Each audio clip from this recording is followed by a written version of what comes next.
Welcome back to another geometry video. Thank you again for giving me this honorable opportunity to teach the methods of changing a proportion into an equivalent proportion. Our first method is called inversion, or sometimes we say reciprocal. The idea is like this. A to B is say to D, and then we can flip it upside down. We say B to A is D to C. Okay, let's use some real examples. We have, how about 1 to Z is, let's say, 5 to 7. Okay, we're going to use this reciprocal or inversion. So our new one would be Z21 is 7 to 5. All right, all done with the first one. Next one, some people call it alternation. Some people say I'm going to interchange the means or interchange the extremes. Okay, let's bring it back. A to B is C to D. We're going to color the extremes blue. We're going to color the means yellow. Okay, we're going to interchange the means first. Bar, bar, equal, equal.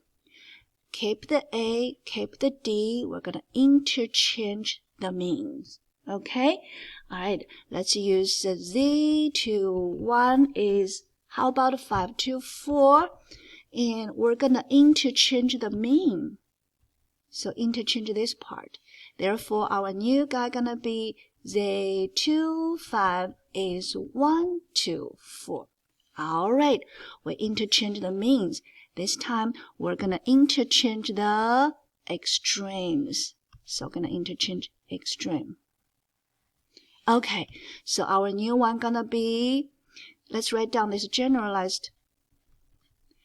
Keep the means, interchange the extreme. And come here, look at this. We had Z to 1 is 5 to 4. So bar, bar, keep the mean, keep the equal.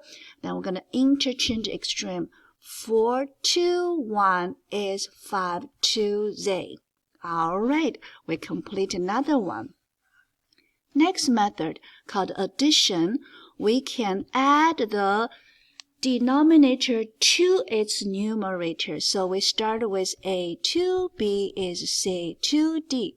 And we're going to add it, okay? So keep the A here, keep the B here, keep the C here, keep the D here. We're going to add the denominator to its numerator.